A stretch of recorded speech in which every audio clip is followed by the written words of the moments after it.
It's time for Disputed Lands. I have my very good friend, and I want to capitalize the F there, my very good friend, Doug Woodward, here to talk about another book. This guy writes faster than I think. I'm actually going to take the time to go through what I haven't done before. I've gone through some of the books. I said he's got a lot of books, but I'm going to go through here at the beginning, Doug, the titles of the books that you've written. He's got some 17, 18, 19 books. But we got Are We Living in the Last Days? Decoding Doomsday, Black Sun, Blood Moon, Power Quests 1 and 2. This is personally my favorite book is Lying Wonders of the Red Planet. Thank you. And Blood Moon. Yeah, and what's sad is because I know that one didn't get a lot of fanfare. It probably did get picked up a lot, but it's my absolute favorite. I just love it. I have the most fun writing that book of any book. Yeah, it's right up my line. Blood Moon, Biblical Signs of the Coming Apocalypse, the Great War in the Middle East. Is Russia destined to nuke the U.S.? Hello. Mistaken Identity, The Case Against the Islamic Antichrist, which I concur, by the way. Uncommon Sense, Rebooting the Bible. This one is obviously one of my favorites. You would think it would be my favorite, but it didn't actually make my favorite ones. But it's one that they wrote with two of my good friends, The Final Babylon, America and the Coming Antichrist, written with Doug Krieger and then Dean McGriff. Dean McGriff, thank you. The New Tactics of Global War, the Revealing and Locking. And then the one that we're talking about tonight, which, if I can get to the banners, did I create the banner? I thought I created the banner. I'll have to create the banner here for us. The one that we're talking about tonight is a biography of the Christian Bible. Cool. Now, this one is really, it kind of goes hand in hand with the one you just came out. But for my audience, and before we jump into it, I'm going to tell you a little bit about Doug, as if those topics that he wrote about doesn't tell you enough. All right, so Doug has a THM. He has a master's in finance. I can't believe it. You're 65 years old. He grew up in Oklahoma City, where he lives now again, after working in Boston for 6 years and Seattle for 21. His experience lies primarily in business information technology and financial management, where he served as an executive for Oracle, Microsoft, a partner at Ernst & Young, LLP.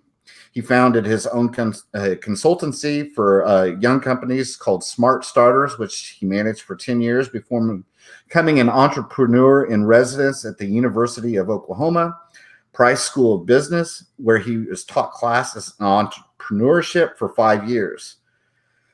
Over the last 7 years, he's written a majority of the books. He's been nationally recognized. He's been on hundreds of programs. He's been on Hagmann's. He's been on, gosh, you name it. He's been on their shows, Prophecy Watchers, Prophecy in the News, where he's hosted, co-hosted, been a guest. But like I said, more importantly, Doug's my friend. So, and you're my friend too, and that is the most important aspect of it all. And this, of course, is my guest, Ian Fiaducci, otherwise known as the Almighty's Duck, here to co-host tonight. So, Ian, I know I actually sent him some of your book so that he could get brushed up. So, Ian, if you got questions, you may have to interrupt me as I get used to co-hosting again with somebody else. You'll have to put your hand up and say, Chad, shut up a minute. And I got a question. But, Doug, we're going to kick it off and start with this. I'll ask this question, and we'll let Ian ask the next question. I'll try to keep that in mind. So I'm not going to read the whole title here, but why do you call this book a biography of the Bible? Yeah, well, there's a really good reason, because most books about the Bible that tell the story of the Bible really tell the story of the people who influenced the Bible but didn't write the Bible. And I wanted to tell more of the story about the people that wrote the Bible, as well as how the Bible itself came down to us in terms of its text, not so much in terms of the fact that that we had Martin Luther wrote the German Bible, and and that we had different versions in England of different Bibles. But I really wanted to zero in on how did the text actually come to us in terms of the New Testament, as well as the Old Testament. Who were the writers of the Bible? But probably more than anything, how do we know that the Bible that we have today is what was written originally? Right. And so there was a new book recently called The History of the Bible. I think it's what it was called, put out, promoted by World Net Daily. Great book, but it's really more about Wycliffe and Luther and different individuals that were influential in the story of the Bible, but they really, the Bible itself, sort of the DNA, it's not really talked about all that much. Plus, there's other things about that view I don't agree with, such as the Bible was written mostly in the 6th and 7th century. I think that's not true. So I really challenge that view as well. So anyway, so that's kind of the reason why I wanted to talk about the sort of the blood vessels and the arteries of the Bible itself, versus individuals, whether we're talking about Wycliffe or whoever we're talking about, that was influential in the Bible. Gotcha. Ian, do you have a question yet? I've got questions and concerns and comments and all kinds of things, but at the moment, I'm just going to leave it as much as I got to read. I am thoroughly impressed. I am way out of my depth with the two of you. I don't even know what I'm doing in this room at this moment. But be the listener's voice. Yeah, maybe.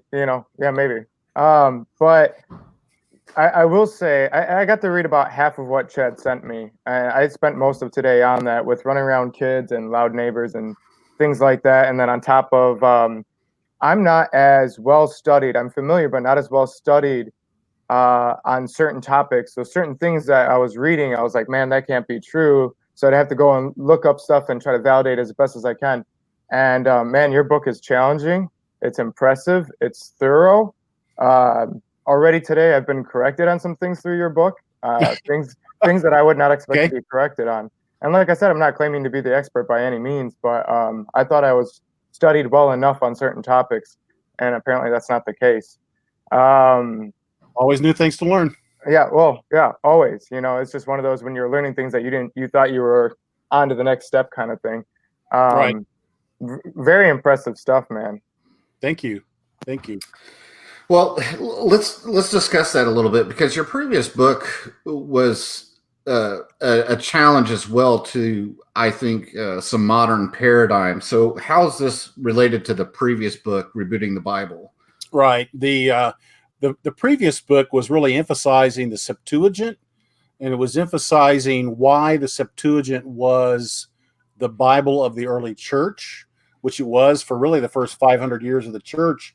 It was also the Bible of the Jewish synagogues, and was the Bible, except for some of the synagogues in Palestine were not oriented around the Septuagint, but the people spoke Aramaic, they spoke Greek, Hebrew was probably their third language, unless you're dealing with the elites, the priesthood, the Sadducees, the Pharisees, and so forth. And so most people don't realize that the Septuagint was the Apostles' Bible. If you read through the New Testament, you compare the quotations, in the New Testament with the Old Testament, what you'll find is that about 80% of the time, those quotations map really closely to the Septuagint. They're both written in Koine Greek, all right? Mm-hmm. And so, and as I said, the Hebrew was not the common language. Hebrew was almost lost entirely in the 5th century.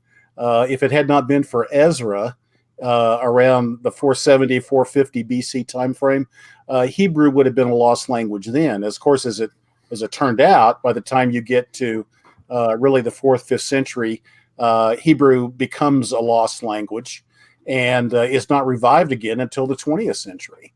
So yeah, and there's even questions regarding the Hebrew language that's being spoken today, if it is actually the same Hebrew that would have been spoken then, because the truth is they have lost some of that. I mean, right.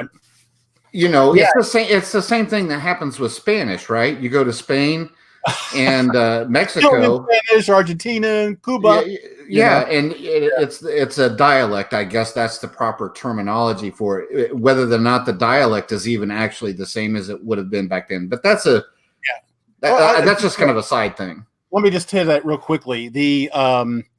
When Ezra came back from when his contingent came back from Babylon around 470 BC, the people there were speaking Aramaic, and they were using the square characters like that Ian's got on his hat there. Mm-hmm. Yep, the block. The block letters. They were using that. Those were really Aramaic letters. So they brought that alphabet back, the Proto-Hebrew alphabet, which had been used for hundreds and hundreds of years, was basically discarded. It was replaced with the Aramaic letters. The letters, however, were almost the same. You could, if you could read one, you could almost read the other. But what Ezra did was he married the sounds of Hebrew enunciation with the Aramaic letters, right? And so which is where we get the phonetics. Yeah, you get phonetics from Phoenicia, right? Right, exactly. Right. Yeah, you can go further back, which you talk about that the oldest. And we can talk about this if you want to. I love this stuff. The oldest alphabet was likely invented by Joseph when he was the vizier for the Egyptian pharaoh.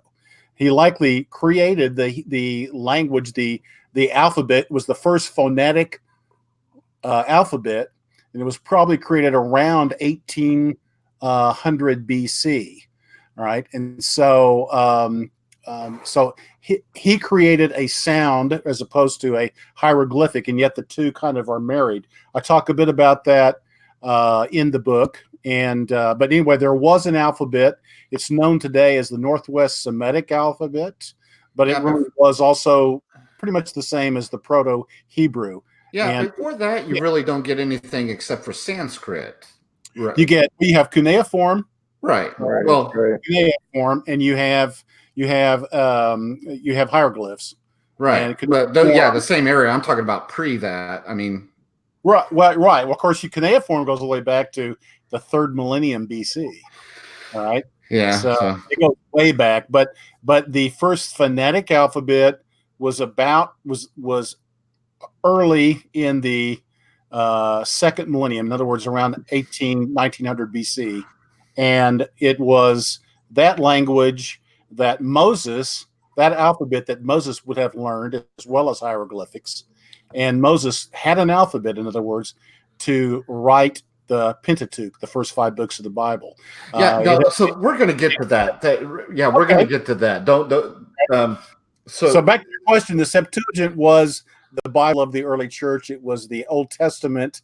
It was, in effect, the New Testament used it for its quotations with very few changes. And if you compare that to the Masoretic text, which is what the King James Bible used, you will see differences. And in Rebooting the Bible, I do a lot of comparison for you, showing you the way those passages read differently. And if you want to see that interview, we actually did that on the Disputed Lands. I didn't link it in the description, but maybe I can do that after the show here. But go back and watch those episodes where we talked about rebooting the Bible, because we did dive into those differences there. Very key to understanding this. So, right, Ian, any more questions to jump in there yet? Well, I was just going to throw in there saying that Luke 4:18 in your chapter 3, that was one of the heaviest hits of my reading today. Remind me what that was. What was. Yeah, Luke 4:18, right? That's the I believe that's the one where it talks about you're comparing it. That Luke 4:18 is where he's quoting, what is it, Isaiah 60 verse 1.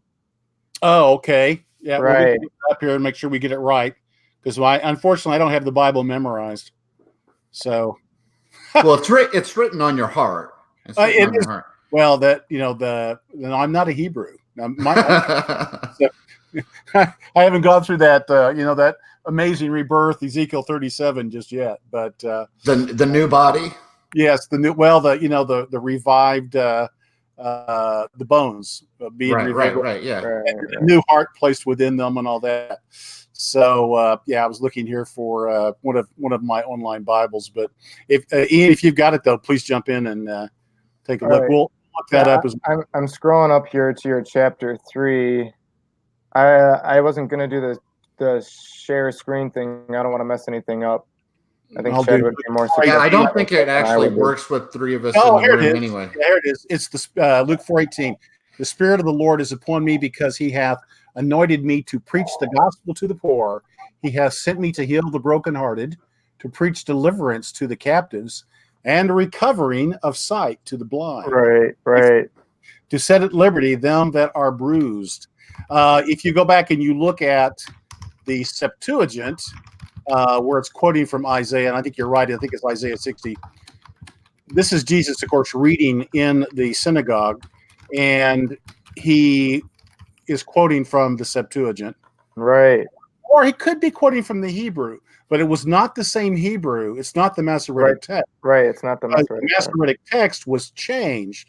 That's right. the key point of rebooting the Bible, that in the 1st century or 2nd century AD, the rabbis changed it, and they took that verse out, probably because they were still reeling from Lazarus being, raised from the dead, and in chapter 9 of John, the gentleman there that was born blind, Right. But so the Septuagint uses that verse, the Masoretic text.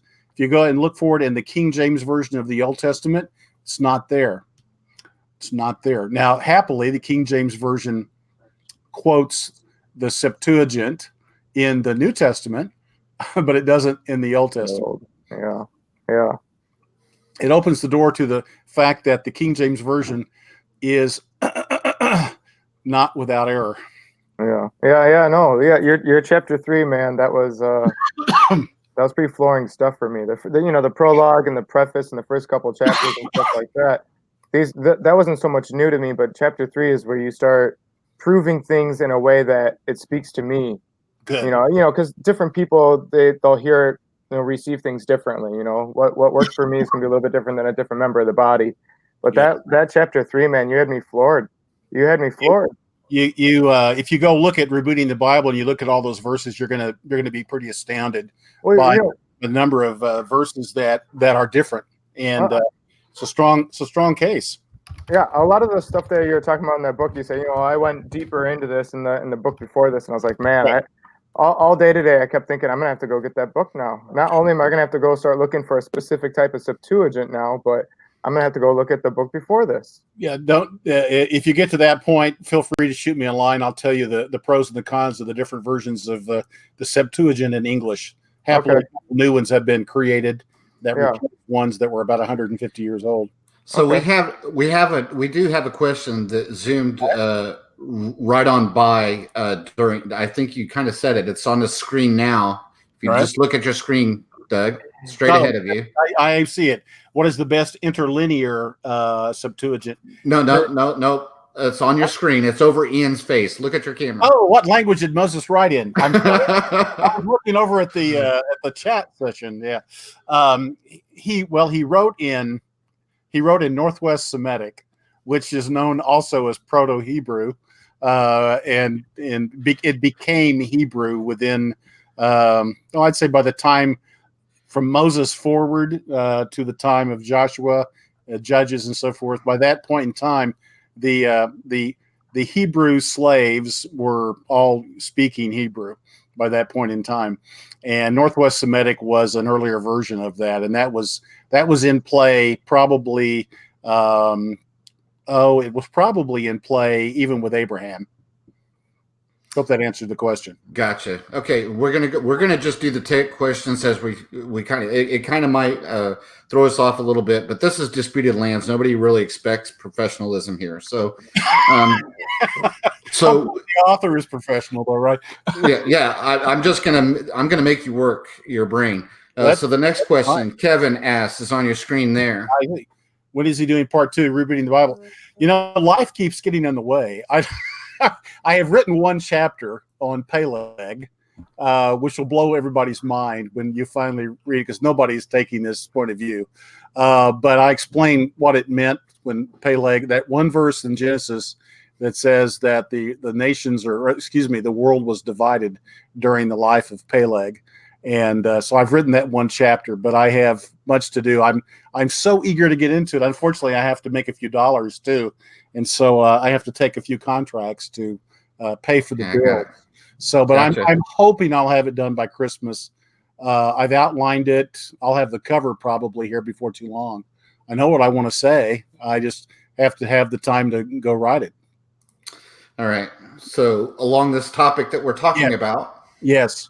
There are 2 or 3 versions of the Septuagint that were published, and I'll mention 2. The Orthodox Church has a version that was published in 2007 called the Orthodox Bible, and it's the Septuagint Old Testament, and it is the King James. It is the New King James Version, New Testament. It might turn you off a little bit. All the commentary is oriented towards the Greek Orthodox, so it gets into their rituals and so forth. But it's a very readable, very accessible Bible. It relies a lot on the sort of language and lyricism of like a King James, and so it is. It's very, very readable, very useful. I find the most academically interesting version one called the New English Translation of the Septuagint, or Nest. NETS, Nets. Yeah. It also was written, I think, in 2007 or 2008. Has great introductions to the books, a great introduction to the Septuagint itself, and so I tend to like using both of those. But I also would say to folks, use the Bible. You can still use a King James that's based on the Masoretic text. It's that's entirely fine. I use the English Standard Version Archaeology Bible, which I love because of the commentary, the maps, and all that. But then I really believe in a 2 Bible system. I really think that you need to have a Septuagint handy, because I was talking to Derek Gilbert about this, and he said he and Sharon now they have that Septuagint handy. So if there's a question, about the wording of a verse in the Old Testament, it's good to do a comparison with the Septuagint. I would say that's what you want to do. I keep one handy as well. I prefer reading out of the NASB myself. It seems to work better with my brain. It's pretty reliable from everything I've seen, which we're talking about tonight. And then of course the Driver Briggs D-bag handy. I keep that handy for looking at the original stuff, which kind of, with keeping the interlinear nearby, it's been kind of interesting looking at that compared it to the D-bag. There is a true interlinear Bible in terms of, on one side you've got, the Septuagint, and the other you've got like the Masoretic. That doesn't exist. So you sort of have to create your own Bibles. Exactly. That's exactly what most people are doing. If only Jerome hadn't had his way, huh? Yeah. You haven't probably gotten to that section of the book where I talk about Jerome versus Augustine no, that's actually right about where I left off. Oh, okay. A little bit past that, yeah. Yeah. Well, that's interesting topic in and of itself. How Jerome got in there, but okay. So let's explain who Jerome was and what he did. You knew Jerome? You knew Jerome? I didn't know you were that old. Yeah. Well, I was saying you're talking about the Latin Vulgate. Tell your audience. Right. Yeah, the Latin Vulgate. It's very interesting. I've got questions, maybe even off camera, about that one. But okay, so go ahead here. That's right into the. So, with knowing these, that's the next question. Then, all right. Does a Christian need to know how the text was created and transmitted through the years? Does a Christian need to know this? Well, here's what will happen if you don't know. Someone will say, "Look, you can't trust the Bible because it's been changed tens of thousands of times. You don't know what the person that, you may think that Mark wrote the Gospel of Mark, but you don't know that. How do you know that Paul wrote the books that are attributed to Paul? Modern theology says that he didn't, et cetera, et cetera. So if you have, as long as you're willing to have blind faith and you're not subject to doubts or questions from unbelievers, then no, you don't need to know a thing about how the Bible was translated. However, most of us, we interlink with people that are doubters, that challenge us. They don't believe in the Bible. They don't believe the Bible's trustworthy. So if you understand how the Bible was transmitted, if you understand the languages and the alphabets and all that, you'll have an answer, and you'll be able to better defend the validity of the Bible, the veracity of the Bible. The fact that the Bible we have today is probably the most accurate Bible compared to the original, especially in the New Testament, than it's been in the last 2,000 years. We have an extremely accurate version. We know what the Bible said when it was originally written, what the New Testament said. We have a really strong opportunity to understand. Once we use the Septuagint, we compare the Septuagint and the Masoretic both, we have a much better chance today to understand the Word of God than any Christian generation prior to ours. Let me put it that way. Yeah, I know. I remember hearing David Flynn on an interview that he had done where he's talked about we're in such a unique time where we have access at our fingertips to so many historical documents. It's unprecedented, the amount of information that we can get to today. And if you're not taking advantage of that, then what's wrong with you? You're missing out. You have. I'm sorry. Well, I'm just saying, instead of saying what's wrong with you, I'd say you're missing out. No, I'm going to say what's wrong with you. That's the orneriness in me. You literally have, just one quick comment, you have hundreds, if not thousands, of PhDs around the world constantly working to verify that the text we have in the critical text, not the Textus Receptus, in the critical text, that the critical text is in fact what was originally written.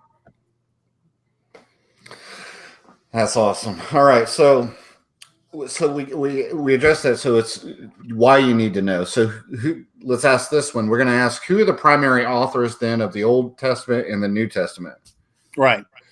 Okay. Well, first off, evangelicals have historically believed that Moses was responsible for the first 5 books of the Bible, the Pentateuch.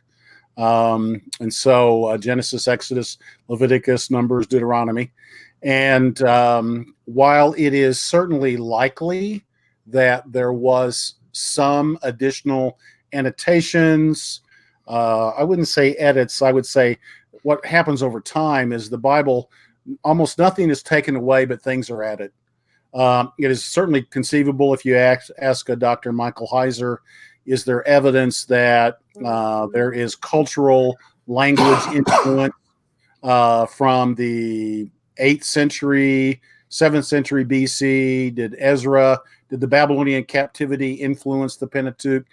He would say yes, it did. That there's language in there. There are phrases that suggest that there were scribes that annotated some elements of the word.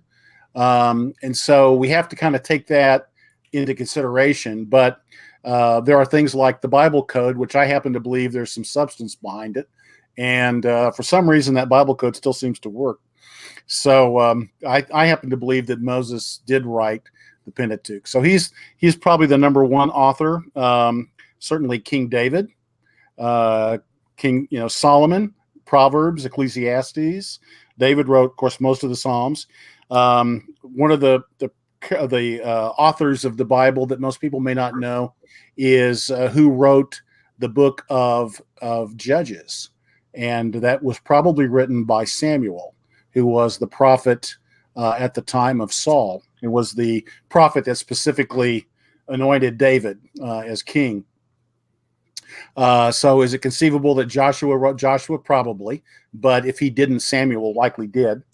and then you move on to the prophets. So you have Jeremiah, you have Isaiah. Isaiah was one of the earliest writers of his book, which was really in the 8th century BC. And then you move down eventually to certainly Isaiah, Jeremiah I've mentioned. Then you get to Ezra. Ezra's probably one of the most prolific of writers. Very likely was responsible for Chronicles. Jeremiah probably wrote 1st and 2nd Kings. But Ezra was very much involved in writing the book of Ezra, known in the Septuagint as 1 and 2 Esdras, which the anglicized way of saying that is Ezra. So Yeah, there's about 7 or 8 primary authors of the Old Testament. There are many other smaller authors, the 12 minor prophets and so forth. Even Nebuchadnezzar wrote a few chapters in the book of Daniel. Yeah, so, that's I've mentioned that before, which really seems to throw people off. What? When it comes to the prophetic, he wrote his testimony in there. He had his testimony. He has his testimony. It's one of the most celebrated prophecies in scriptures. Of course, one of the most impactful and talked about. And it was given to the Antichrist of the world at the time, and nobody seems to think about that. As today that happened. Prophecies, what would happen today's social media with anything like that. It would be blocked, right? Man, it would. I'm just telling you, people really got to rethink some things or consider how they think about things. I guess that's the best way to say. Right.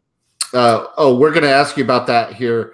My back. A little bit. Yeah. Yeah, we'll get to that. We'll talk about my back in a minute. Yeah, we'll talk that maybe at the end. We can ask you how that's going. So, what about authors of the New Testament? Well, certainly authors of the New Testament. You've got the gospel writers, Matthew, Mark, John. Luke is responsible for his gospel in the book of Acts. That's pretty obvious if you read the first couple of verses of each of those books. He's addressing his work to the most excellent Theophilus, which is the lover of God. All right. And so then you go to get to Paul. Paul and then John really are the 2 primary authors of the New Testament. And, obviously John, not just the gospel. I happen to believe that John the Apostle wrote the gospel. He wrote the letters, and he also wrote the book of Revelation. I'm very conservative. I believe Paul wrote the book of Hebrews. In the early church, when the letters of Paul were passed around from church to church, that book of Hebrews was always packaged with them. And there's a bunch of other arguments as to why I believe that Paul wrote the book of Hebrews, but nevertheless, those are your primary authors. Gotcha. Okay, so you put a few comments in the book about that too. Some of those details that you're referring to about Paul with the Hebrews. A lot of these things that you're making hints to, the listener should know. A lot of this is well explained in your book. Yes. Oh, yeah. I try to, as you know, from all the footnotes and so forth, I try to document because I'm trying to give the reader the conviction that this is well documented. This isn't just hearsay. It's documented. You can refer to scholars. It's there. That doesn't mean that they're going to necessarily be able to memorize it, remember it, and tell folks. But they can probably give them summary statements. They can also refer them to the book if people are really interested. It's really interesting. I don't know if you ever listened to it, but Chris Pinto actually did a series on the history of scriptures on his podcast. I've listened a couple of years ago. Mm-hmm. Yeah, he did. He did a whole series that lasted like almost a year, I think, where he talked about the history of the scripture. It'd be interesting to hear your thoughts on his comments. We probably never get an opportunity to do it live. We probably won't. Now he would certainly. He's much more of a Textus Receptus guy. And, yes, he is, and believes very much in the authenticity of the Textus Receptus and so forth. So I'm definitely dealing in the biography of the Christian Bible. I try to lay out very carefully for the reader why it is that the critical text, which is the majority of evangelicals support that, why it is, in my view, a superior text upon which to base the New Testament. which reading your book, I would have to agree. You make very strong arguments on that, Well, and I know there are. So here's the thing, folks. Doug likes to stir up controversy. Kind of, he's got that same kind of honoriness I do when it comes to regarding this. But here's the thing: for every one of these things, you're going to get 100 people in a room, all of them doctorates in theology, who will have different opinions about this. So for those who are new in your faith, I ask that you not get so shaken up by any of the information you have in here that you just lose your minds in this. Be patient, take your time, look through the information, and then make up your own mind about the information you're reading.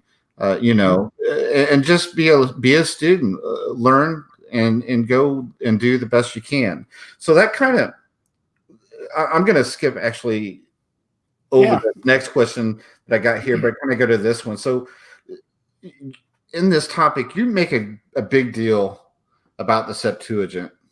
We've already discussed it a little bit. Why do you feel that the Septuagint is so important fundamentally to our Christian Bible?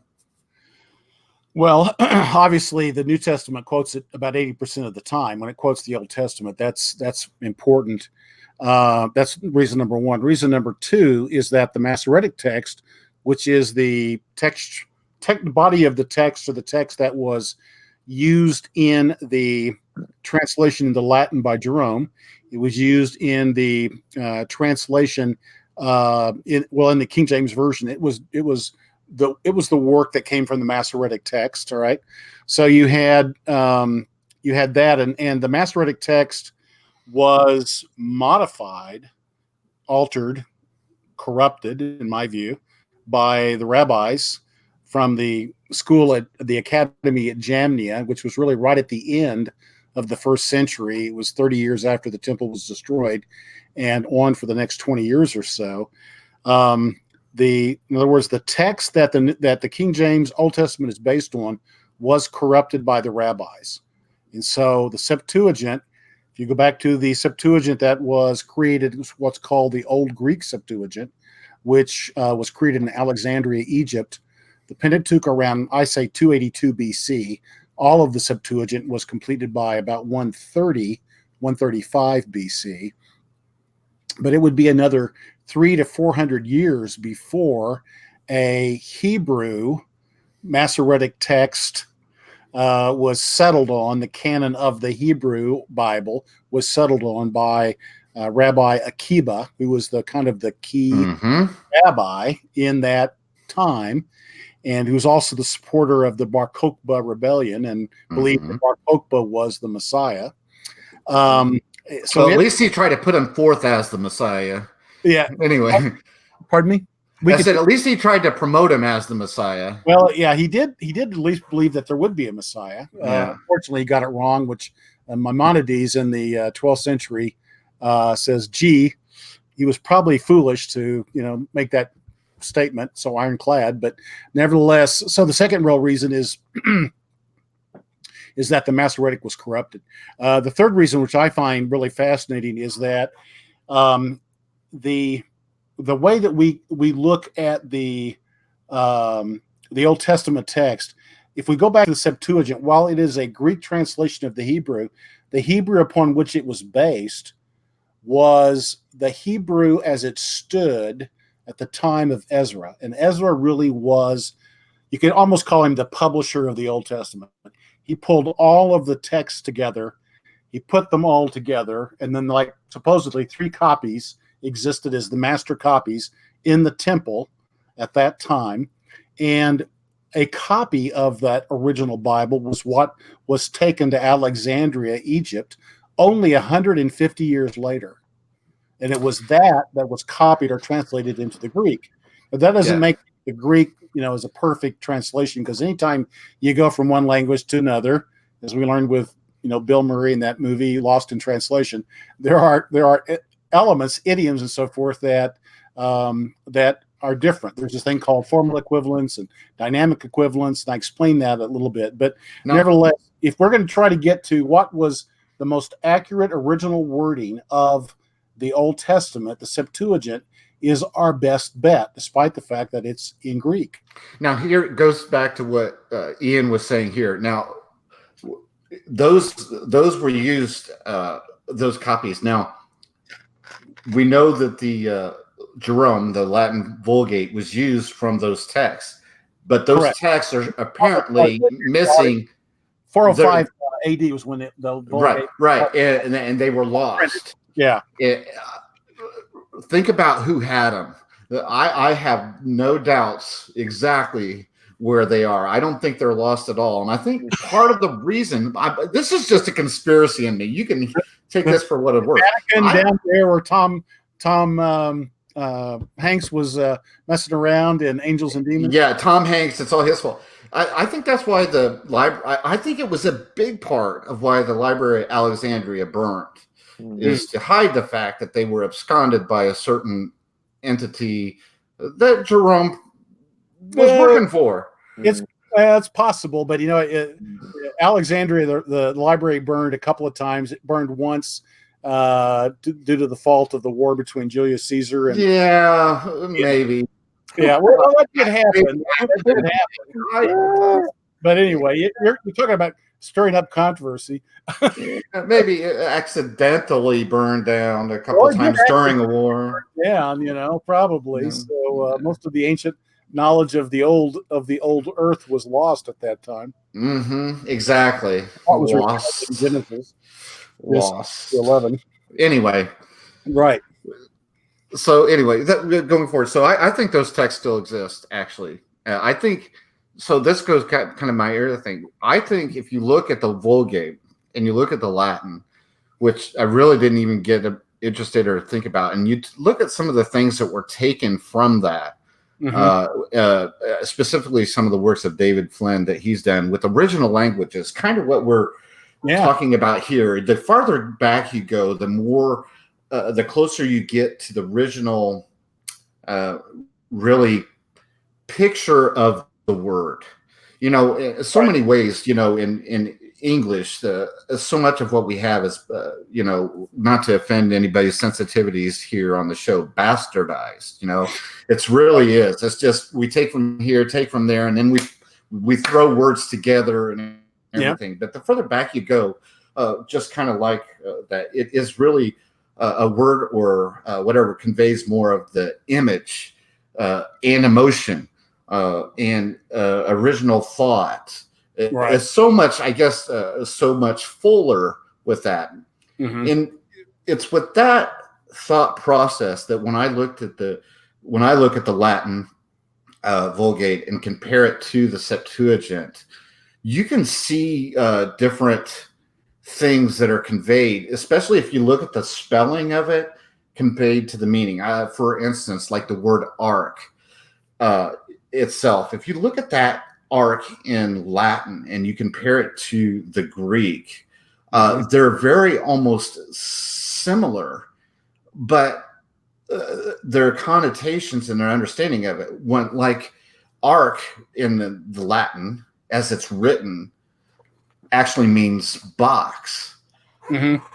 Right, and it's very, very similar.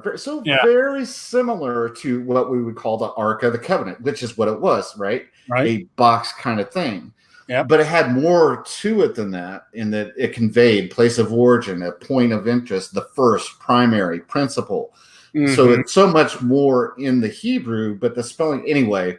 These are the kind of things that when you go to look at that, if you're a student, if you get interested, I am, you kind of pick up and you notice these things where the Latin and the imagery and the Greek, all, you can see the differences. You can see the reasons behind it. And perhaps some of, as you become more familiar, you can see kind of the nuances that might lead one person to a Western Greco-Roman mindset versus the mindset of the Hebrew, as you become more familiar with it and study it out. That's all I'm trying to say.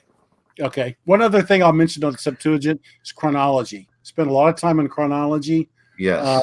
talking about that the chronology itself was intentionally corrupted by the rabbis, and that there's about 1,500 years of history that were deleted by the rabbis intentionally because there was a little known prophecy that it would be 5,500 years from the time of Adam until the time of Messiah, not 4,000 years as Usher has it, but 5,500. This was an understanding that the rabbis had. It was an understanding that the church fathers had, and so they intentionally cut out a millennium and a half of history.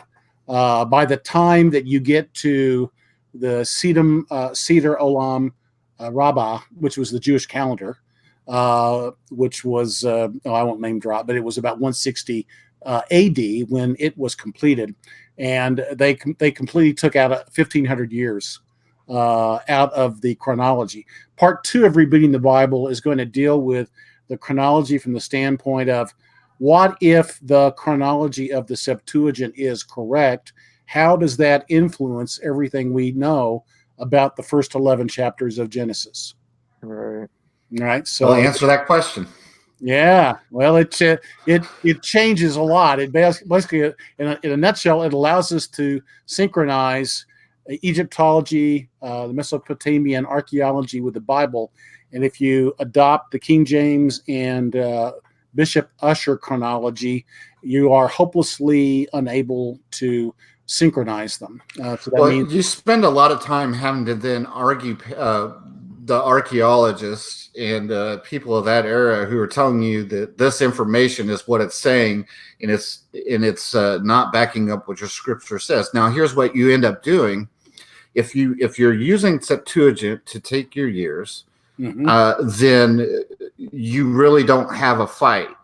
But a sense of person's faith and sensibilities is saying, well, the Bible's inerrancy, I'm going with the Bible. You end up defending that scripture, this is what we're talking about, against what the archaeologists are finding.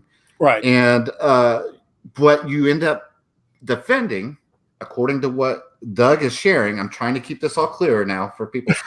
What you end up defending is a faulty translation, an alteration that happened somehow somewhere along in 130. You're not defending the Bible's chronology. You're not defending the Bible's chronology. Bishop James Usher's chronology. So you're unwittingly you are defending a incorrect chronology. Exactly. If you agree, now I'm going to say this: if you agree with Doug about the Septuagint, which and a whole lot of other scholars. And a whole lot of other scholars, which this is why I'm saying it's a pump. Go back and read Rebooting the Bible. We have one very avid listener to the show here, a friend of the show, Andrew Davidson. He's done his own work on this, Doug. So look for his name, Andrew. I know you're watching. I'm going to ask you to send your information to Doug's email address. Okay. So you're on Andrew. You're apparently on Discord, which I'm just learning about because I'm doing a project on digital gaming right now. Right. So Andrew's going to send you his information. If you get a chance to look at it, Andrew would be tickled to death for you to do that. So anyway, I'll let you two hash that out. We're not going to go. We're not going to do that. Anybody here that wants to ask me questions over email, just send them to Doug@faith-happens.com. Doug@faith-happens.com. I do my best to answer any questions that I get, provided they're not trolls. Right, exactly. No trolling allowed. He won't read them. He doesn't have the time. None of us do. So let's see. This is along this topic. We're talking about translations. This is that next question. Ian, if you have a question or another comment, jump in here now before I answer. Okay, so the only comment I have is the two biggest things, and I only read about half of what I was sent, but the two biggest things was the Luke 4:18. That was just phenomenal, jaw-dropping for me personally. I had to go look at that, and that proved a lot of what you were talking about with the Septuagint for me. Again, I still got to do more of my research. I got to go look back into some of your older stuff. I got to go look into topics that I tend to stay away from because it can get overwhelming. But the other thing that I found extremely profound was your efficiency in pointing out the dropping of the word Gentile and the replacing of that, again, arguing for the Septuagint's case. Right. I found that extremely impressive. I mean, I really enjoyed your information on Ezra. I'd studied a little bit about that when I went to Bible college. Right. So it wasn't brand new for me, but it was a good refresher. And there were some things you mentioned, but those were the two big hitters for me. I was like, wow, this is the point is that the rabbis, what they did when they went about the process of corrupting, in effect, the wording of the messianic prophecies, which is really what they focused on. They didn't focus on a lot else. They focused primarily on the messianic prophecies, but they altered the sort of the attributes of the Messiah. The New Testaments were clear the Messiah would be divine. He would be the Son of God. He would be God, and they also corrupted the mission of the Messiah. The Messiah's mission was to bring the Gentiles into the people of God, and both of those are corrupted by the rabbis. So they wanted to emphasize that salvation is only by law, and so all the hints at grace, calling upon His name, and all that, those are altered in the Masoretic and King James Old Testament.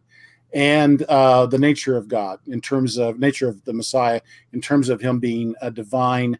I happen to be a Trinitarian, and so so a member, the second person of the Trinity, right? So anyway, so those are the other two things. I think that's really what you're alluding to, Ian, is the fact that they really were trying to be very insular and keep the religion of Yahweh just for the Hebrews. Right. While simultaneously not pointing to the Messiah himself. Right. Which they're still continually doing. The Messiah. Yeah. Right. Well, that way it's a lot harder to actually point at Yeshua if you don't have all this. I mean, it becomes very clear, especially with these examples you're showing that are being dropped and changed from the Masoretic, man. It becomes all the more clear. And today they're hiding what is it? Isaiah 53? Isn't that the forbidden chapter today? Isaiah. They're very much so. So they're still doing it. Dr. Brown. What's his first name? I can't think of it, but he does.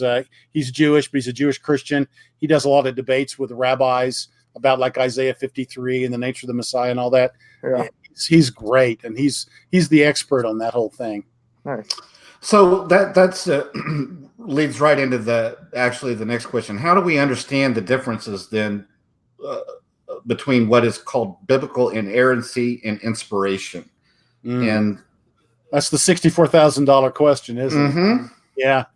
Well, the issue you have to get down to really is God did inspire the Bible, and the word of the Bible and the Word of God, we use those synonymously, and we should.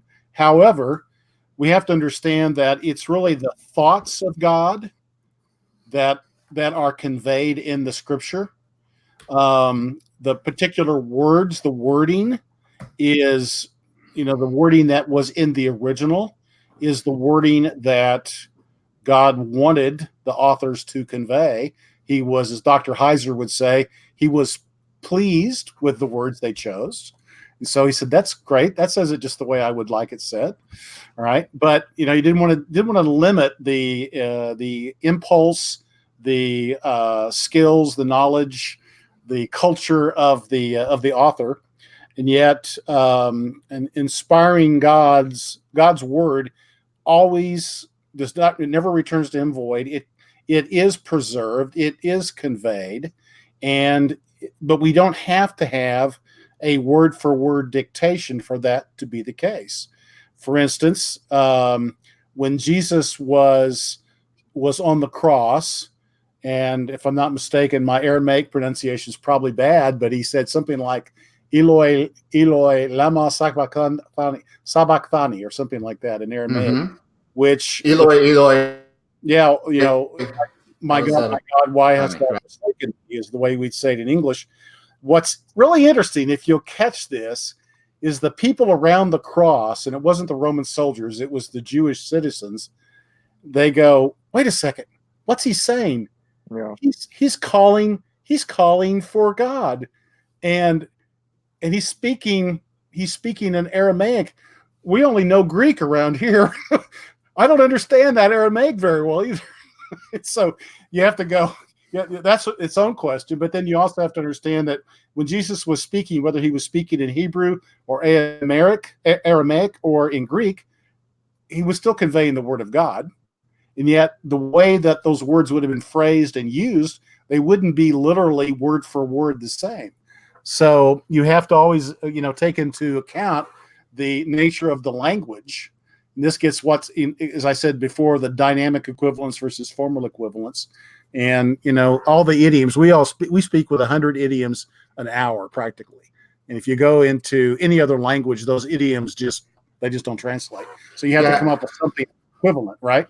So that's kind of what's going on there. We talk about it's a inspiration of the thoughts of God, and those thoughts are preserved in the Bible.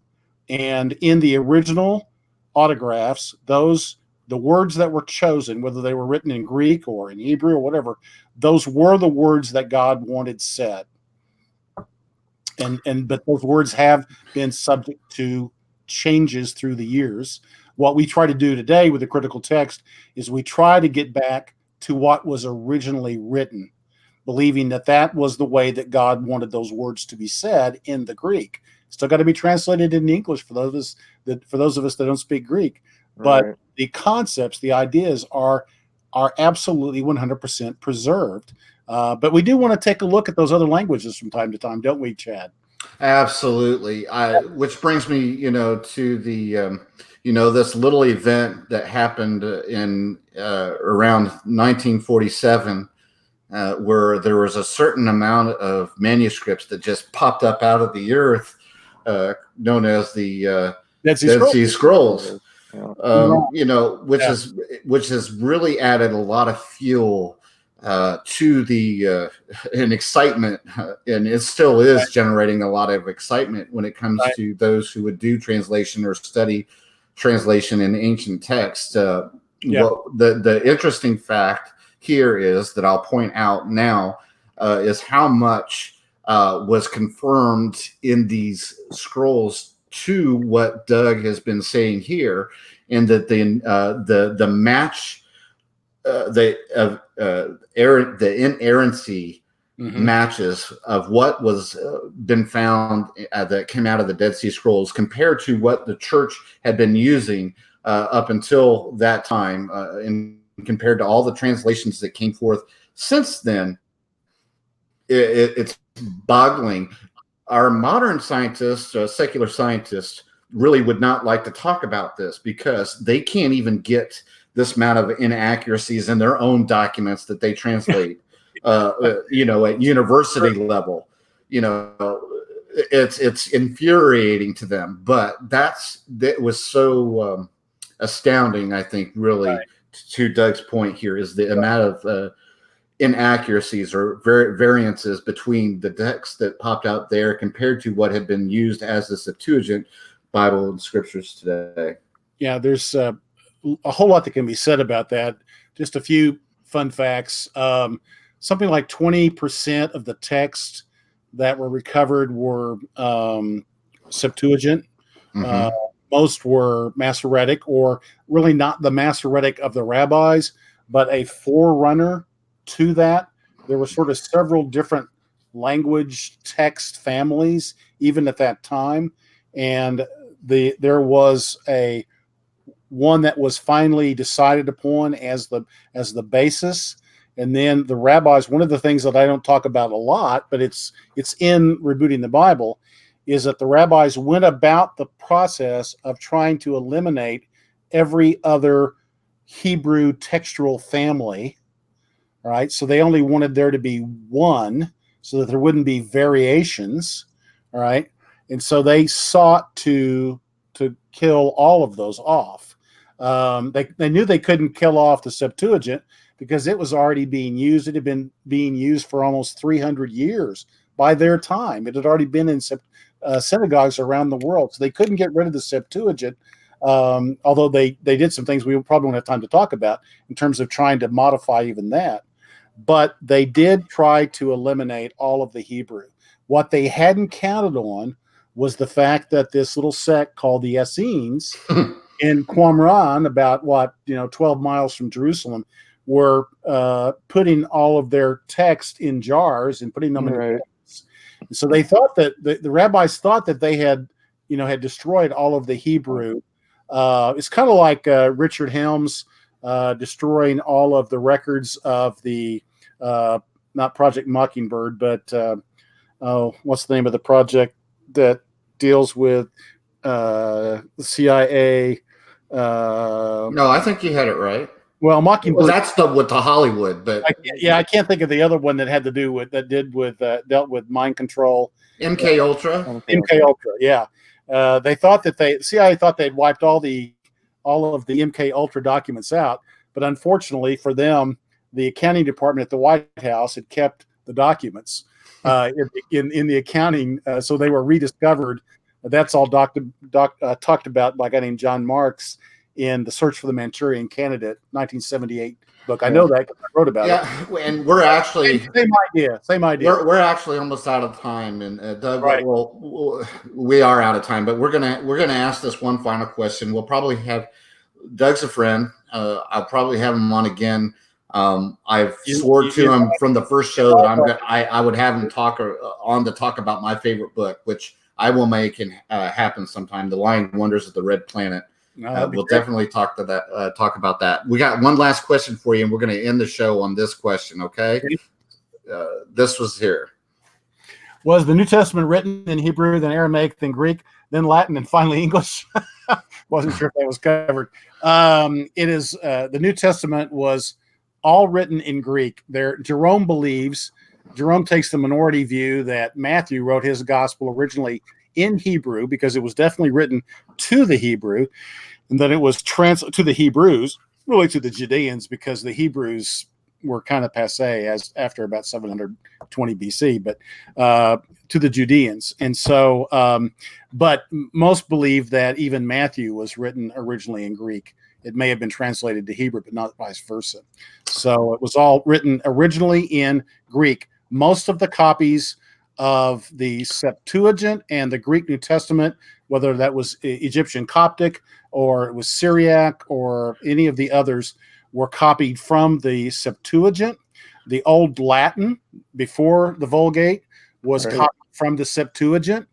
Only the Syriac, because those people were basically they did Aramaic and it was so close to the Hebrew. That's the way they went. So they did their translation directly from the Hebrew. Otherwise, everything came through the Septuagint. We're talking, Kevin, go back and look. We're talking up to 300 BC here that we're talking about, the Greek being the language of the land here. So of the Old Testament, the New Testament was, of course, written between 50 100 AD. Right. Yeah, talking about the Old Testament. So, but I'm talking about the Greek to be specific, because I mean, I think if you answer that question, it really kind of answers the question for you when it comes to the New Testament. Tends to. Yeah. So anyway, hey, we're going to have Doug on to talk again. Go to I'm supporting Resist Through the Black. Go support those channels. Go support, more importantly, Doug. His site is in the link in the description.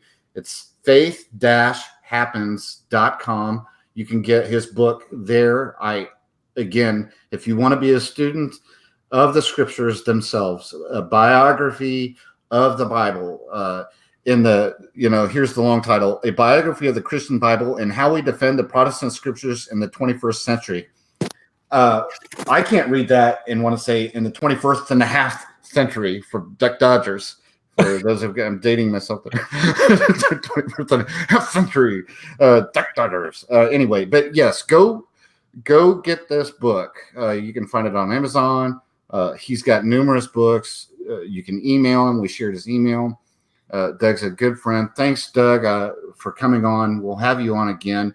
I am, there's been some comments in here that you didn't get a chance to see here, Doug, but you're kind of being requested to possibly be a speaker next year at the conference, Take on the World 2020 here. So just kind of put it in the back of your head here that you might have to block off the end of August there, because you'll be speaking. Love to speak. Quick shout out to Audrey in Canada. Hi, Audrey. I saw you're out there. Audrey Gosh. TV. Yeah, I Yeah, do. Audrey's a good, She's a friend. dear sister, She's a dearly loved sister, as well as all the familiar names here to the Disputed Lands fam. Another last word here. I did throw up some new gear on the Disputed Lands Teespring page, some new merch. I would say get it quick because it's going to be a very limited item. If you get it now, you may be the only ones to have it because I did that really just to kind of test and see what it would look like on there. I really don't like how it turned out as far as design where it goes. We're going to make it a little bit more appealing to the eye to look at. So if you want merch that probably isn't going to be around long and be one of a kind, go get that now because it's likely to change soon. You've been watching Disputed Lands on Take on the World TV on Monday nights. My name is Chad. My co-host is Ian Fiaducci, the Almighty's Duck. This is Doug Woodward. Thanks for joining us. We'll see you next week. Thanks.